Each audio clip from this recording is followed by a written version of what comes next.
Good morning, everyone, and welcome to this special episode of the Some Stops Along the Way podcast. This is a Thursday edition, and I've only done this one other time when I unpacked the Russian monarchy several months ago now. But I'm doing this special Thursday edition this time because the last three episodes of this podcast we've discussed my observations on the Israel-Palestinian conflict and my time working in that area of the world. And it occurred to me that it's very challenging to understand the nature of that conflict and the nature of the work that I did in that area of the world without also understanding the external actors who have added to the complexity of this whole situation. And one of those actors we're going to talk about today is Iran. Now, I want to make it clear, I never worked in Iran during my career. But I saw the effect that Iran has had on the Israel-Palestinian issue for all of my time really working in that area. So I want to unpack a few things for you today to help you understand the context in which Iran is involved in this whole situation. To do that, you have to understand a little bit about the history of the government of Iran. There was a monarchy in Persia, modern-day Iran, dating back to the 770s BC. And that monarchy traversed through many different families over the eons of time.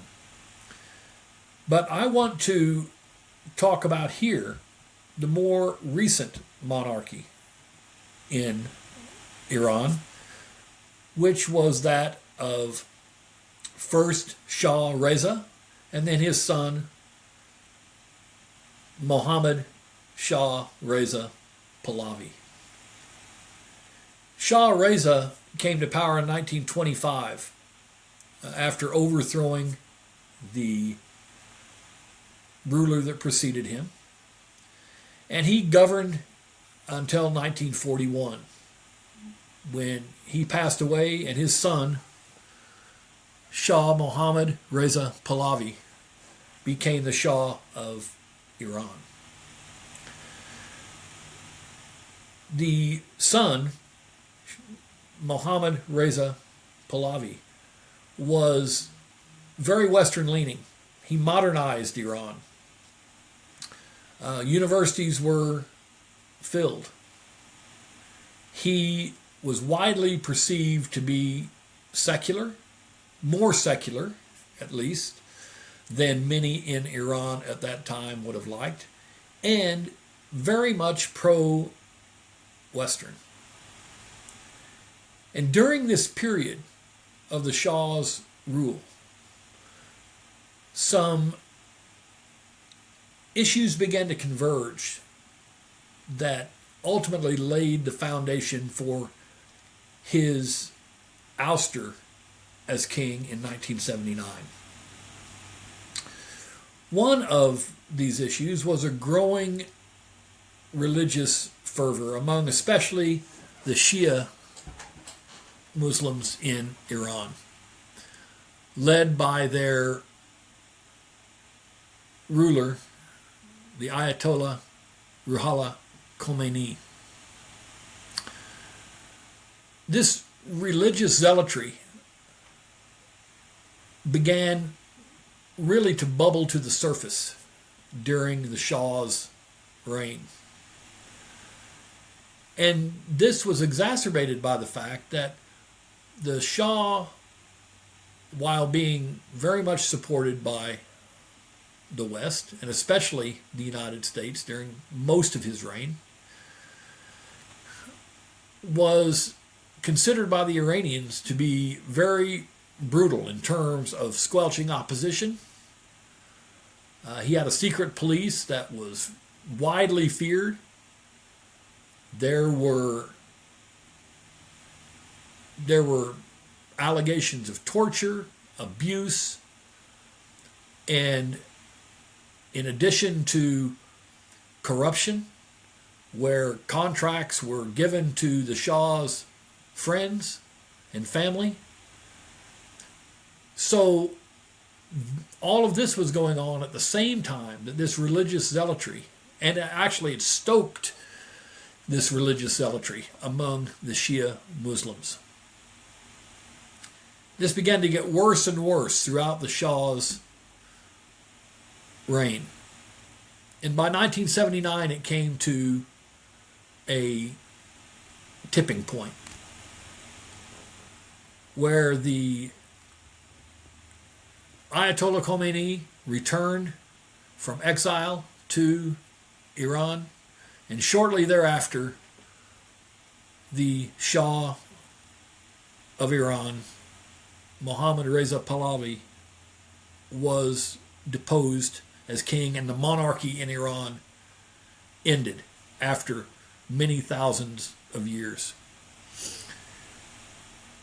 Now, in addition to the issues that I just talked about that created the impetus for the Shah's ouster as king, another factor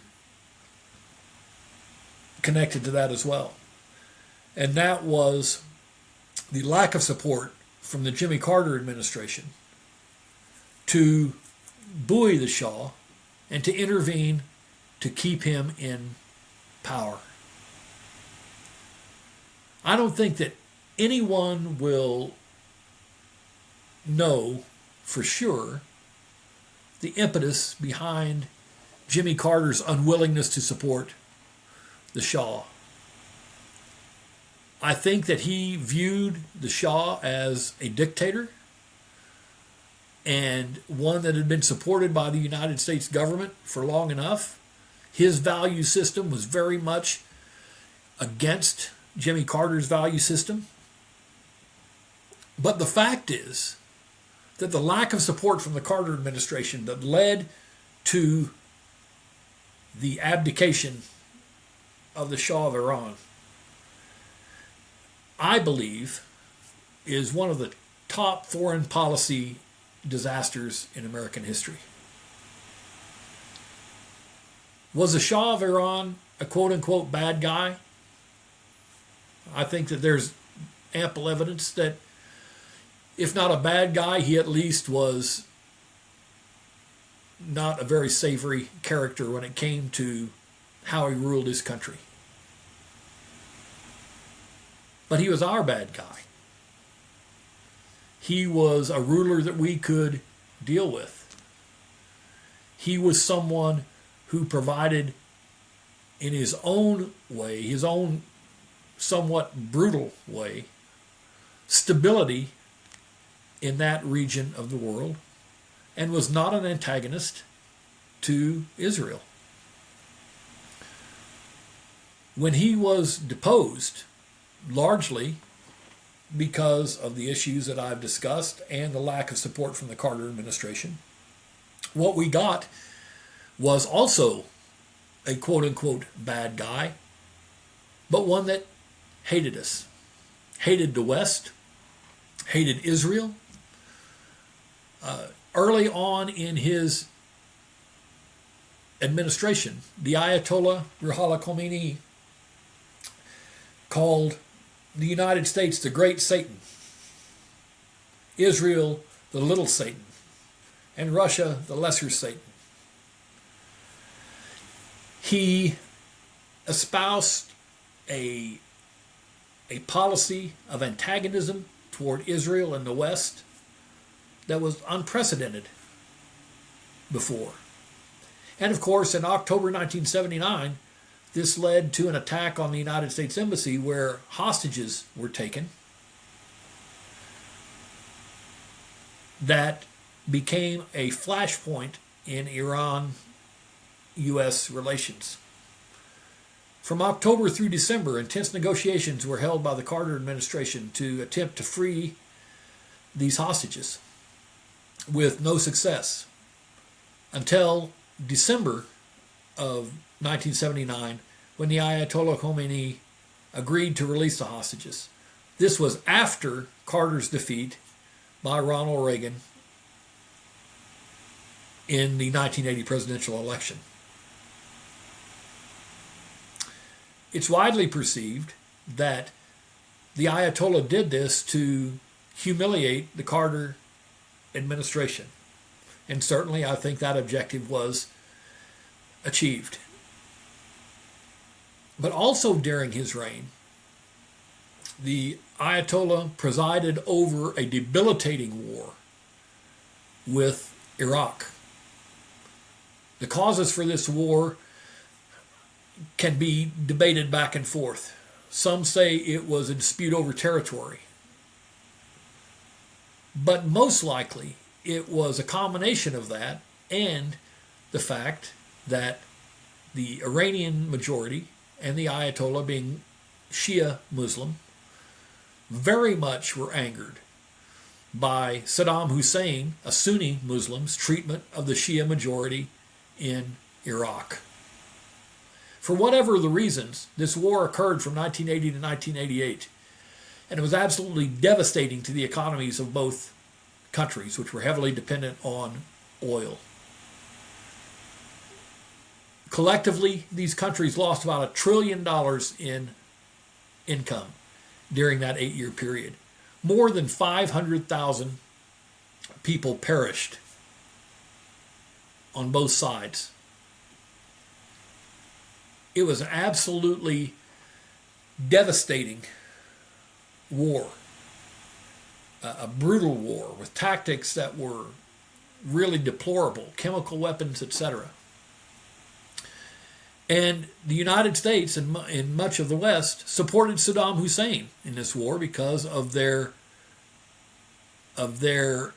dislike of the Iranian regime under Ayatollah Khomeini, which bolstered Saddam Hussein and ultimately led to issues with him that had to be resolved later on, as we all know. The end result of this war was a stalemate. Nobody got any new territory.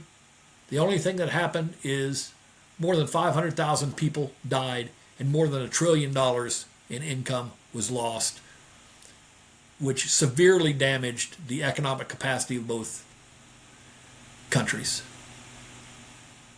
So, how does all this apply to the Israeli-Palestinian conflict? I'll tell you how.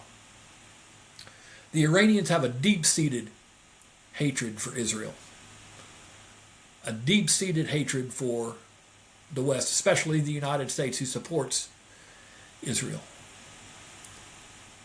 And the Iranians have provided a large amount of funding, and continue to the militant arm of the Palestinian resistance, Hamas, which of course controls Gaza and continually acts out and undermines any kind of peace, of movement toward peace in that region.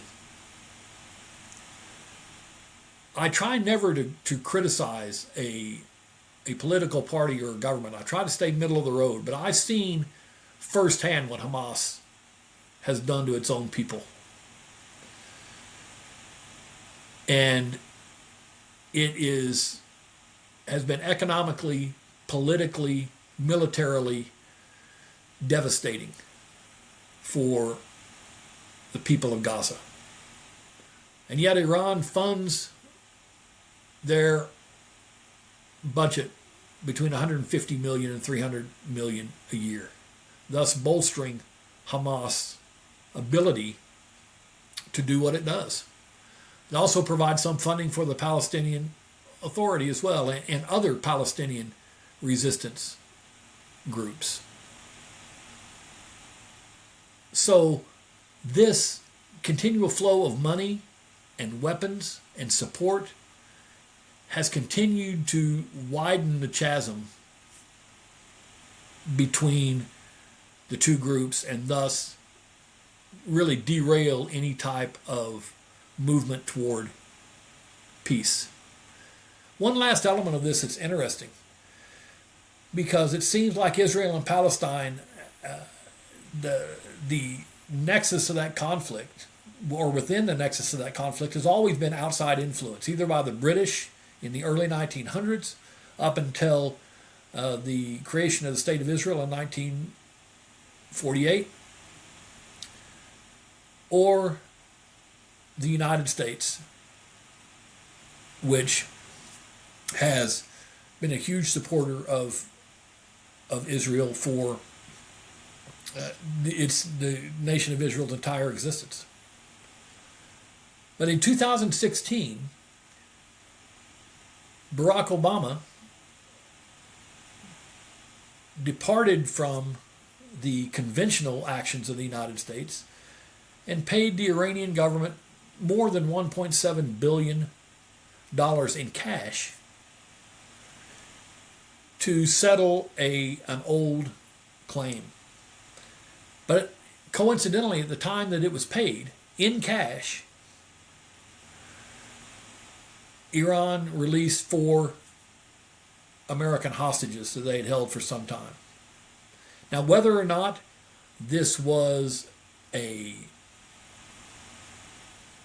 payment of an old debt, or whether it was payment for release of hostages, which, by the way, goes against well-stated and long-standing United States policy, depends on which side of the aisle you're on. I won't debate that issue. But the fact is, the money got paid. And it's highly likely that that money was used by the Iranians to weaponize and or provide additional assistance to Palestinian resistance groups, which then widened the gap of peace for Israel and Palestine. Not making a political statement at all. I'm laying out what happened, and you can draw your own conclusions. But certainly, that infusion of cash to the Iranians